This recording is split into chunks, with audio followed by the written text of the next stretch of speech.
Hi, Edward. Welcome to the show. John, good morning. I've been looking forward to the opportunity. Hmm, Me too. I noticed by looking at the Amazon page that you have that you've written one book. And before we get to that, though, I'm curious about who you are and, what brought you to the point where you wrote this book. Well, sure. I currently live in Hillsborough, North Carolina, and the folks around the state here consider North Carolina the United States writingest state. And I live in a town called Hillsborough, which the residents here call the writingest town in the writingest state. And my wife and I moved here in 2012. We grew up in the New York City area. In the late 1980s, we moved to Houston, Texas, lived there until, well, better part of 10 years, moved from there to Pittsburgh, Pennsylvania. Again, another 10-year plus stay, and finally made it down to Hillsborough. And it's, we've loved every minute of it down here. My wife is here with me. Our son and his wife live nearby in Durham. And I believe this is the last of our many moves that we've made.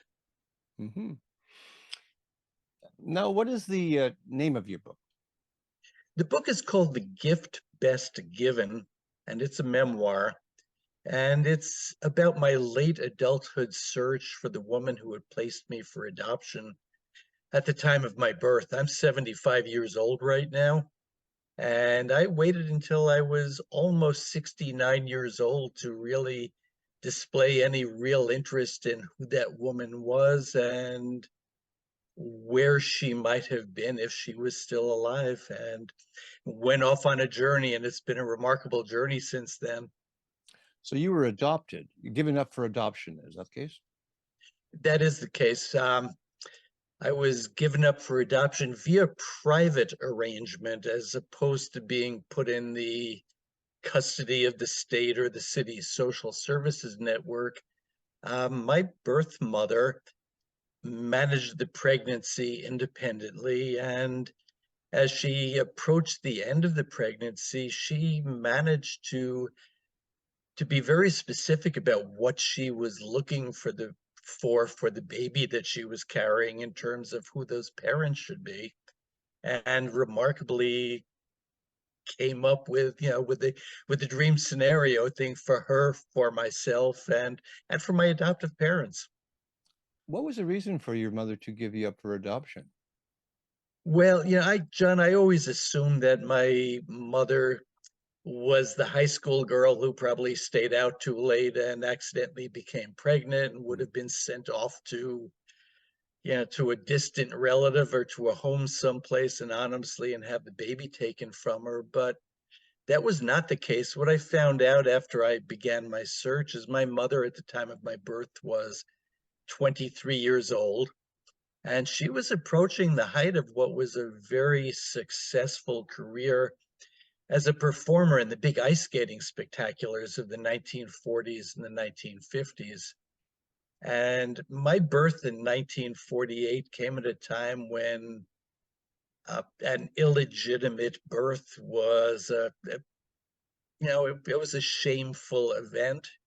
She came from a very conservative Polish Roman Catholic family, and she had some choices to make going back to her home with the onus of this birth, uh, giving birth and sticking me in her backpack and going back out on the road, or placing me for adoption, which she ultimately felt was the best thing for me, because had she given up her career, she really at that age, in 1948, a single woman really didn't have a lot of career options.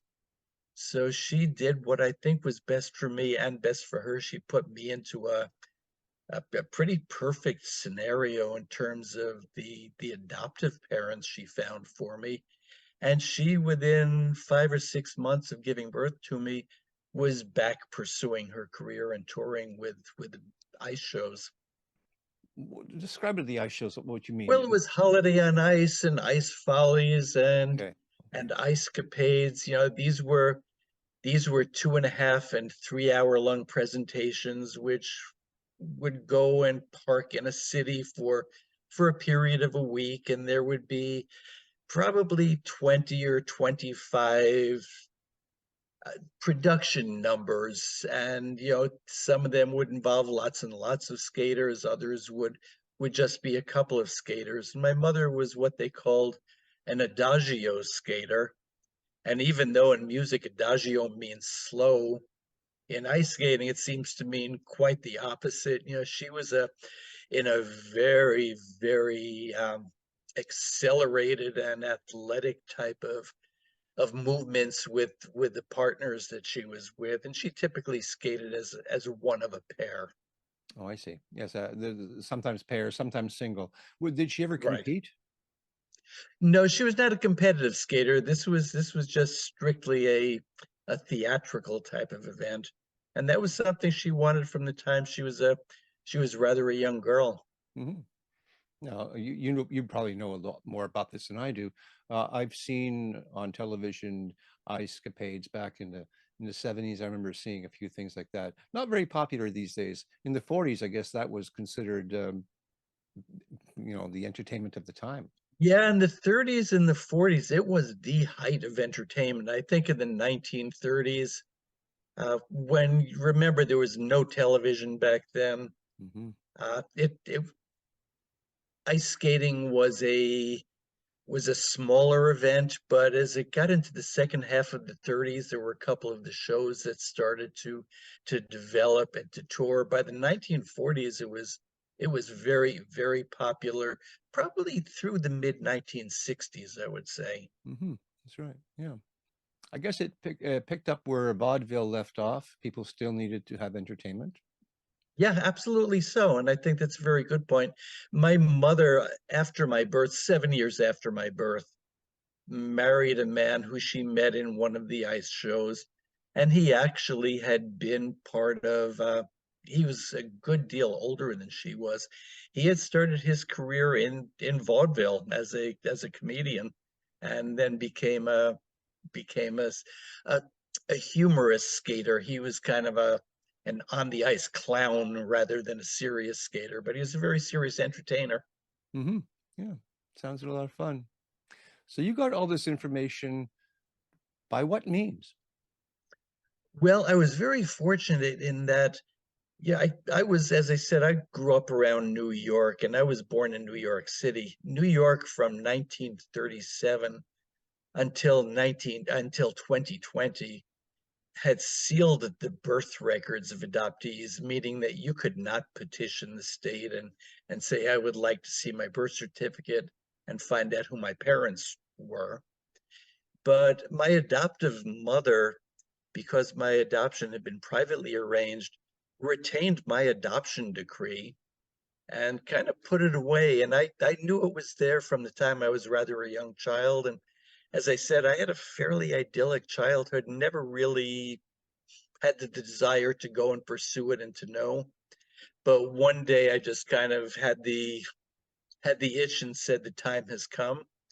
And I pulled out that piece of paper, and the paper contained the names of both of my adoptive parents, the name of a man who, for some reason, I recognized had been their attorney, and the name of a fourth person who, early on when I had seen that paper, I didn't recognize and I really didn't think much about. But intuitively, this time I looked at it, I knew it had to be my birth mother. And I took that name, I went to the library, I sat down at ancestry.com, and the world started to open up to me in this discovery. And that was when you were 69? I was approaching my 69th birthday, Okay. yes. Wow. When did you find out that you were adopted? How old were you then? I don't know precisely. I'm thinking someplace I'm 6, 7, 8 years old, somewhere in there. And my adoptive parents, to my knowledge, never had that conversation. I remember two things. One is finding that piece of paper, and heading on the piece of paper said adoption decree. And even at that age, I had a pretty good feel.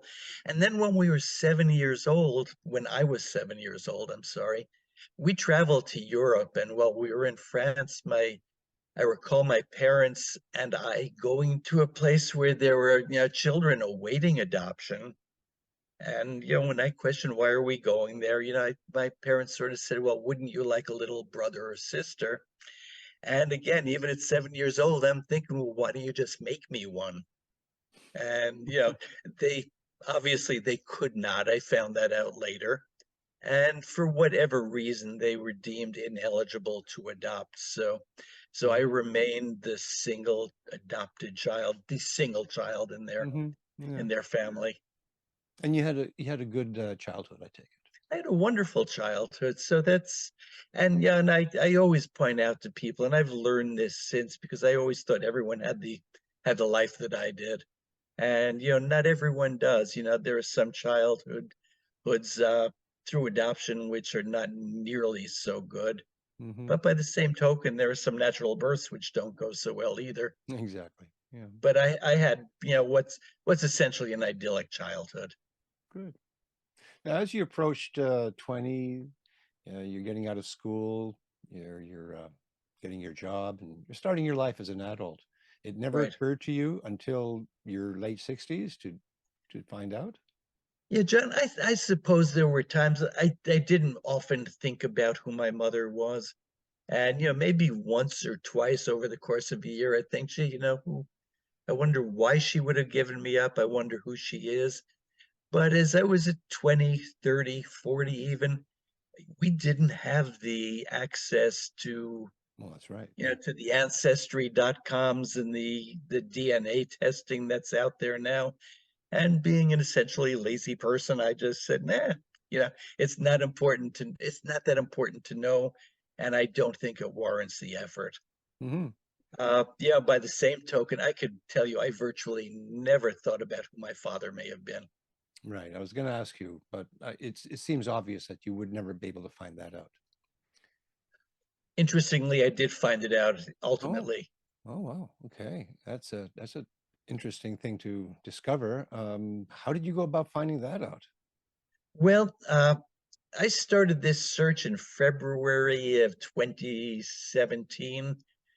Christmas of 2016, I decided I would purchase some DNA kits for the consumer DNA testing. And my wife had been kind of after me, not so much to find out who my parents were, so much as just curiosity about what my true ethnicity was. And I sent my kit in. I got my kit, waited for Christmas, spit in the tube, and sent it off. And I guess that ancestry was really backed up as they typically are over the holidays. And it wasn't until about May of 2017 that I got my results back. And you get a pie chart which gives you your ethnicity, and that's what I had been looking for. And I was very interested in that.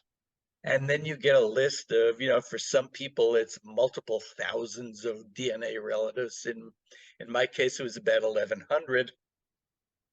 But at the top of the list was somebody listed as first cousin, close relative. And I knew by that time I had done enough of my search to know that that name was not from my maternal family. Hmm. So out of kind of piqued my curiosity. I said, this has got to be somebody, if he's my first cousin, who could theoretically lead me to who my father was. Hmm. And two wonderful things happened. One is he is a Latter-day Saint, and as you may know, though, they're very, very interested in their genealogy and Hmm. their family histories. And when I went online, he had a family tree which probably had the better part of 500 or 600 people on it. And I looked, and his father turned out to be an only child. His mother, however, was one of 5 girls and one brother. And I said, if, that would have been his uncle then. I said, if that's his uncle and he and I are cousins, that man surely must be my father. Yeah. And so I wrote an email to the person who they identified, and you very often hear back that I've sent emails, I sent emails, I sent emails. Person never responded. He responded in 5 minutes. Hmm. And he said, "This is really interesting." He said, "I'm very excited for you. I'm excited for myself, and I'll do anything I can to help you." So I wrote him back again with my theory that his mother's sibling was probably my birth father. Hmm. And again, he wrote back and said that seems to be very logical. And I gave him some more information. By then, I had known where I was conceived, where my mother had been at that point. And after a little while, he wrote me another email saying, "What you said is logical, but I can tell you a couple of things. My uncle was never in that same place where you were conceived. I was conceived in San Francisco in August of 1947. My mother was there with Ice Follies." And he said, "My uncle never left Texas." He said, "And the other thing, which is probably more foolproof, is I can see in your DNA results that you're about 30% Ashkenazi Jewish." Said, "My uncle has absolutely no Ashkenazi Jewish DNA." Said, "But here's my theory. My father was half Jewish. I am 25% Jewish. I suggest that you and I are half brothers. My father is your father." And after, more research, that proved to be the case. Just out of curiosity for myself, and maybe others who are watching this right now, Sure. when you send in your DNA and then you wait that time and you get results back of how your DNA matches the DNA of several hundred people or thousands, as you I think you mentioned, Right. does that mean that they also have taken the DNA test? It does, yes. Okay. It does. It compares you to the Yeah, to that DNA right. sample. If no one has taken a DNA test, there's nobody to match you against. Exactly. That's what I was thinking. Yeah. So you came across a lot of people who did exactly what you did. Yeah, and the majority of them, John, were third and fourth and fifth and beyond cousins. Hmm. So someplace, we tie to great, great, great, great, great grandparents. But in this case, he had submitted his DNA sample. I submitted mine, and the two of them, hand in glove, just clicked and went together. Neat. Neat. The little description of your book on the Amazon page doesn't mention whether you ever met your mother or had any connection with her. Did she pass away before you did all this? Yeah, sadly, John, she had. I started my search in 2017, as I said. She passed away at the age of 88 in 2014. So Okay. I didn't miss by an awful long time, but I'm of a mind that everything happens as it was meant to happen. I would like to have met her, if for no other purpose than to say, I understand what you must have gone through in arriving at the decision you did, and that your efforts turned out every bit as good or better than you had hoped for. Okay. What was her career success like? How did that work out for her in the end? She did, as she started as a teenager at 17 and left home and traveled alone across the United States to start her career in Vancouver, British Columbia. By the time that she gave birth to me, she had been skating with Ice Follies, which was one of the two largest shows that was touring, and she was a featured performer with them. Um, I was born in May of 48. By October of 1948, she went back and she was traveling with a company called Ice Vogues, which was a sister to Holiday on Ice. And they toured the smaller venues, but by 1949, she and Ice Folks had traveled to the Caribbean and South America, where they toured for almost 6 months in Rio de Janeiro and Sao Paulo and Caracas, Venezuela. They came back for a short period of time, and then the show went off to Europe, where they toured for many months. My mother and her partner were called back to join the big show, Holiday on Ice, and they were in Marseille, France when that occurred. And they were called back. Their next Ice Vogue's next stop was supposed to have been Paris, and the promoter of that show said, if Genevieve, my mother, and her partner are not coming to Paris, then he was not going to put on the show. So they stayed with the show through Paris.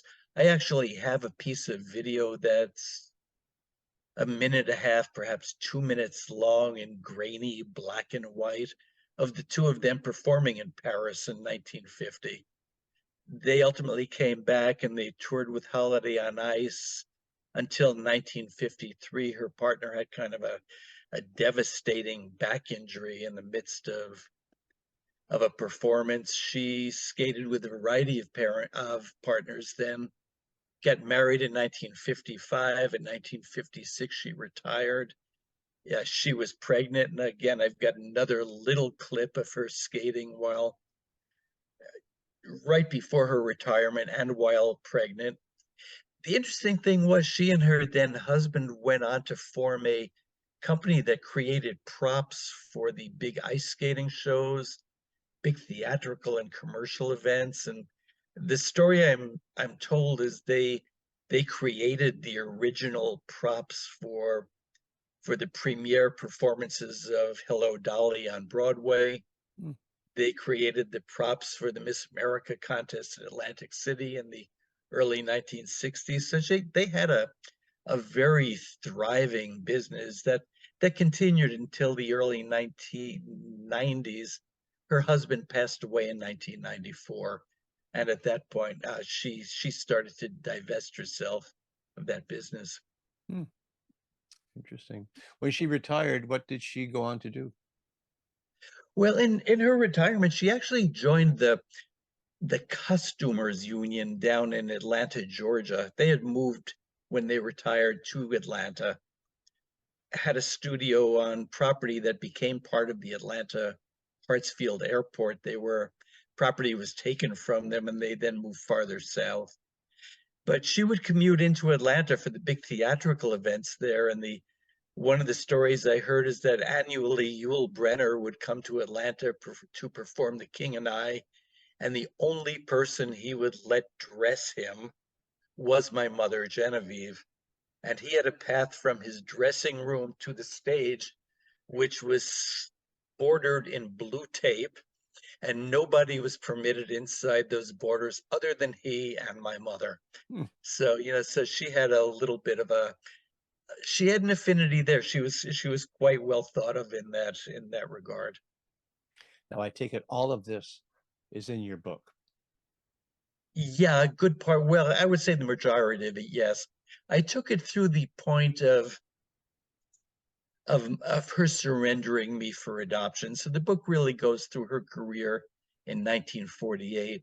I'm in the process of writing a sequel now, and it takes her from the surrender in 1948 to the time that she becomes pregnant and learns that she's pregnant with her first son with her Okay. new husband in 1956. Okay. Well, that's someone who reads the first book is going to be interested in reading the sequel, I'm sure. Yeah, she had too much of a life to capture in a single book. And Hmm. I was listening to a New York Times book review podcast the other day, and they were talking about the new biography of Barbara Streisand, which was 1,100 pages, and I, I wasn't prepared for that. So we're No. doing it in chunks. It may come out to 1,100 pages ultimately. Yeah, but editing such a thing would be most Oh, editors it's monstrous. would turn you Reading down. 1,100 pages is a little bit too much for most people. Oh, yeah. You wouldn't even get an editor to touch that. Not on this level. So, how long did it take for you to gather the information, write the book, and then send it off for editing? The entire process, John, was probably about 3 years. There was a good deal of research going on. As I was researching, I was writing. I had become a member of a memoir group, and it was good just for the purpose of recording what I was discovering. And I had a friend who's an accomplished writer and published. And as I was telling him more and more about what I discovered, he was saying, you need to write a book. And my wife was encouraging me to do the same thing at the same time. Good. So ultimately, I started taking those pieces and putting them together. And what I wound up with was a stack of paragraphs or chapters on one hand, which were my memoir about the search itself. And on the other hand, another stack, which was about my mother's travels and her experiences. So one piece of the book is pure memoir. The other, I think, for lack of better terminology, is creative nonfiction. And it's nonfiction because I know precisely where she was and who she was with at the times I write about.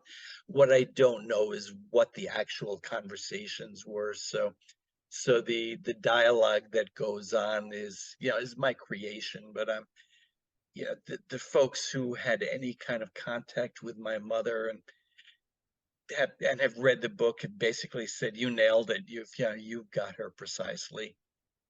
And you mentioned the editing. When I sent it out to the editor, I sent it out kind of in two piles. And one was, here's my memoir, here's my mother's story.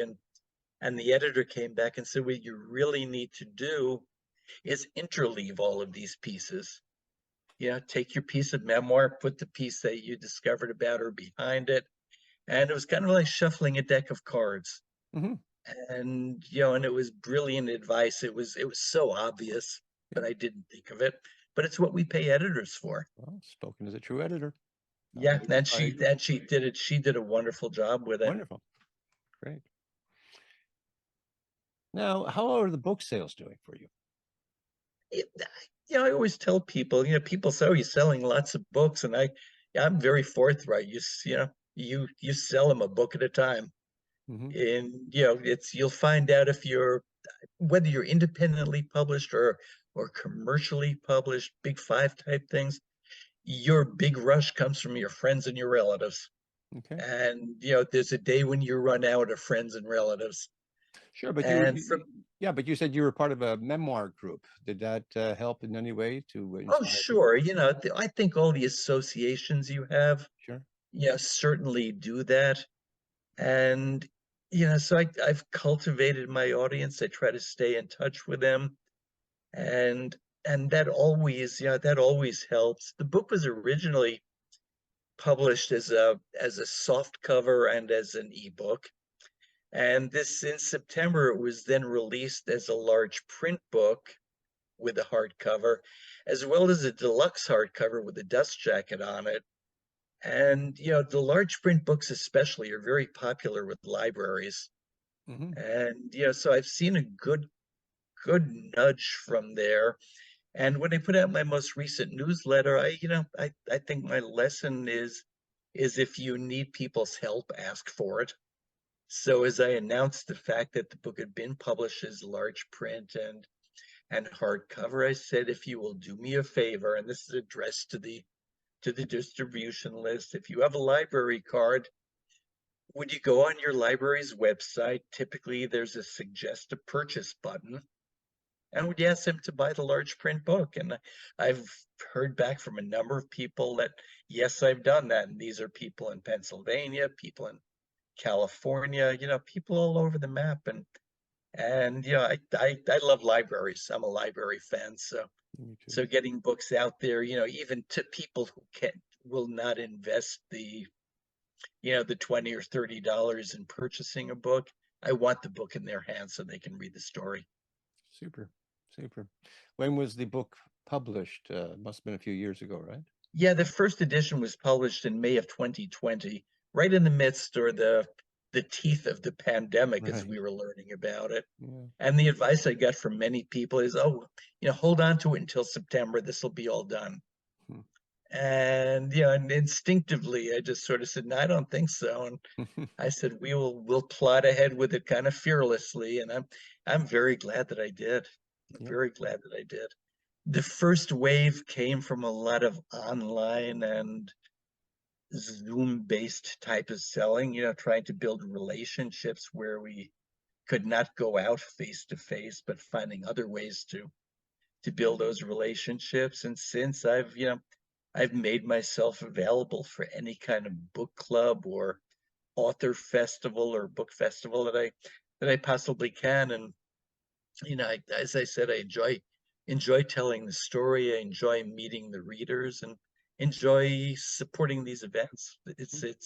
It's good fun. It's good fun. Yeah, it is. It is. Have you any children of your own?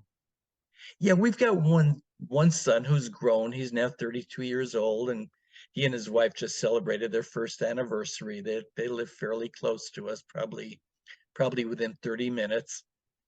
The interesting thing is, when people hear the story about my mother, they ask me, "Oh, you must be an ice skater too." And I always have to say no, I always had weak ankles. But my son is a very, very accomplished ice skater. He's a hockey player. Right. And the woman he married is a certified ice skating coach. Wow. And this all occurred well before, we knew my story of my mother. So somehow the genes and the DNA skipped a generation, Skips a but generation. That's yeah, usually the they're case. Yeah. they're living well elsewhere. Yeah. And so what do they think about you having written this book? Does that help them in your son in any way to understand his You know past? what? I think he's interested. He's kind of a low-key kind of guy. I think he knows the story. He's gone to visit with me. I didn't mention that, you had asked if I had met my mother. No, I was not able, but I did meet a maternal half brother. Mm-hmm. And James, my son, has traveled with me to meet him, and yeah, it's his new uncle. And yeah, so he's interested. He's not bubbling with excitement, but I think, he kind of digests things on his own way. Well, it's a good thing for him to have uh, as a keepsake. He'll Yeah, we've probably. tried. Yeah, I agree with you. I think we tend to let our family histories get away from us. Mm-hmm. And my wife was wonderful, always keeping him aware of his maternal family history, everything she knew about my adoptive parents' family history, and now he's got a whole new chunk, Right. well documented. So it's important to know where we come from, for sure. I think it is. I agree with you 100%. Yeah. Well, Edward, is there any last words you want to say about your book? I recommend people go out and read it. I think it's a well written book. People who have read it have enjoyed it on many levels. If you're a person who is a fan of family history or have a tie to adoption, certainly it resonates. But many other people have just read it because it was there, and have come back with nothing but praise for it. And what I very often hear from them is, when is this going to be a movie? Hmm. And I'd like nothing best, but I'm a realistic person, but never know. Sure, of course. It's a Edward is good story. It's a woman who I think was guided by very high moral values and principles, and has a happy ending. It turned out the right way. good. I like happy endings. It's my favorite type. It's a good ending. Yeah. Edward, it's been a pleasure speaking with you about this. Well, John, thank you so much. I enjoyed the conversation with you, and I was so grateful to have had the opportunity. Okay, it's my pleasure to have you on. And when you do finish your second book, the sequel, please contact me. We'll have you I back on the show. certainly We'll will. talk about that. Certainly will. Thank you for the invitation. Okay. You take care now. Thank you. Bye, John.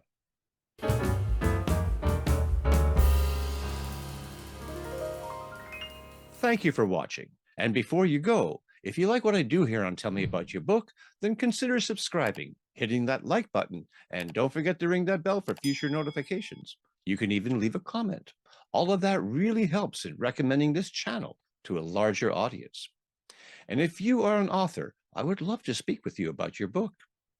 Until next time, keep on writing and be kind to one another.